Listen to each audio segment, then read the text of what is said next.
আসসালামু আলাইকুম। এই ভিডিওটিতে অনুপাত সংক্রান্ত গাণিতিক সমস্যাগুলো নিয়ে আলোচনা করব। অনুপাত কি? এক জাতীয় দুটি রাশির তুলনা করাকে অনুপাত বলে। ধরো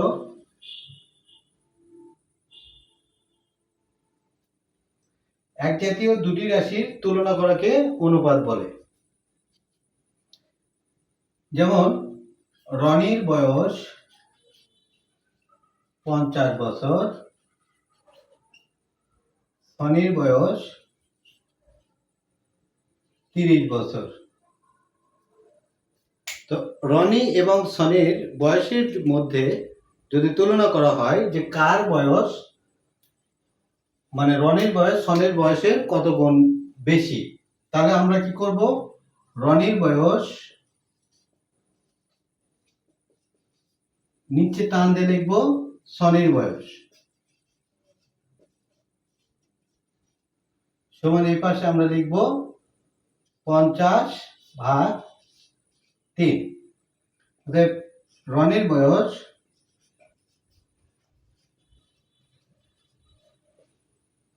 সনির বয়স গুণন 50/3, এটা কাটাকাটি করলে রনির বয়স হচ্ছে সনির বয়সের 5/3 গুণ বেশি। তো এখানে তোমরা লক্ষ্য করো যে এই যে 50 বছর, এখানে 50 বছর, নিচেও আছে, নিচে আছে 30 বছর।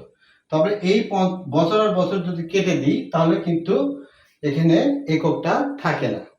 এই জন্য অনুপাতিক রাশির কোনো একক থাকে না।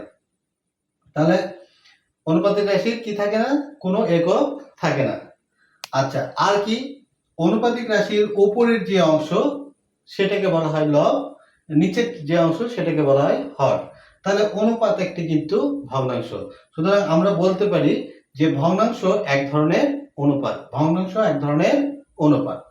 আচ্ছা, তো আমরা জানলাম যে অনুপাত কি। এখন অনুপাত কত রকম হয়?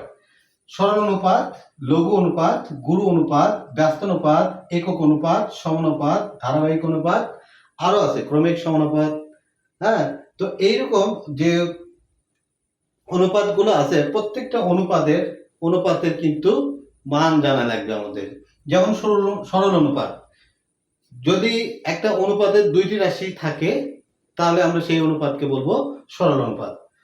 অনুপাতের প্রথমে যে রাশিটা থাকে সেটাকে বলা হয় পূর্ব রাশি, পরে যে রাশিটা থাকে সেটাকে বলা হয় উত্তর রাশি। তাহলে এখানে এই 5টা হলো পূর্ব রাশি আর এই 3টা হলো উত্তর রাশি। তাহলে অনুপাতের যদি দুইটা রাশি থাকে তাহলে সেই অনুপাতকে বলবো আমরা সরল অনুপাত। এরপর আসছে কি? লঘু অনুপাত। লঘু অনুপাত হচ্ছে যে অনুপাতের পূর্ব রাশি ছোট, উত্তর রাশি বড়, সেটাকে বলা হয় লঘু অনুপাত। যে রাশির পূর্ব রাশি ছোট সেটা হচ্ছে যে অনুপাতের পূর্ব রাশি ছোট, উত্তর রাশি বড়, সেটা হচ্ছে লঘু অনুপাত। তাহলে লঘু অনুপাত গেল, সরল অনুপাত গেল, এবার গুরু অনুপাত। যার পূর্ব রাশি বড় আর উত্তর রাশি ছোট সেটা হলো গুরু অনুপাত। এটা হচ্ছে গুরু অনুপাত। তারপরে আসছে কি? ব্যস্ত অনুপাত। যখন আমরা কোনো অনুপাতিক রাশিকে উল্টায় দিব, দুইটা অনুপাতের মধ্যে তুলনা করব, তখন যে অনুপাতটা আসবে সেটাকে বলা হবে ব্যস্ত অনুপাত। ধরো এরকম আছে, মনে করো 2:5 ইকুয়াল টু এই পাশে আছে 4/10। তো আমরা 5কে উপরে দিলাম, নিচে 2 নিয়ে আসলাম, 10কে উপরে দিলাম, নিচে 4 নিয়ে আসলাম, এই অনুপাতটাকে বলা হবে ব্যস্ত অনুপাত। তারপরে একক অনুপাত। একক অনুপাত যদি পূর্ব রাশি এবং উত্তর রাশি দুটো সমান হয় তাহলে সেটাকে বলবো আমরা একক অনুপাত। দেখো পূর্ব রাশিও যা আছে উত্তর রাশিও তাই আছে। আমরা যদি এটাকে লঘিষ্ঠকরণ করি তাহলে 1:1 আসে, এটাকে বলা হয় একক অনুপাত। তারপরে কি আছে? সমানুপাত।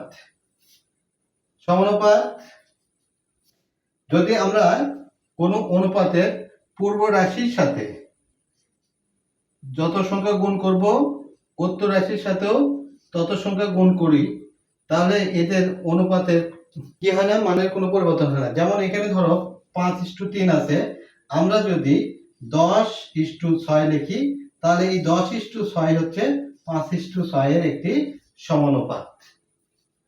তারপরে ধারাবাহিক অনুপাত, যদি একাধিক অনুপাত থাকে তো একাধিক অনুপাতের পূর্ব রাশিগুলোর গুণফল ইস্টু উত্তর রাশিগুলোর গুণফল লেখা হয়, তাহলে যে অনুপাতটা পাওয়া যায় সেটাকে বলা হয় ধারাবাহিক অনুপাত।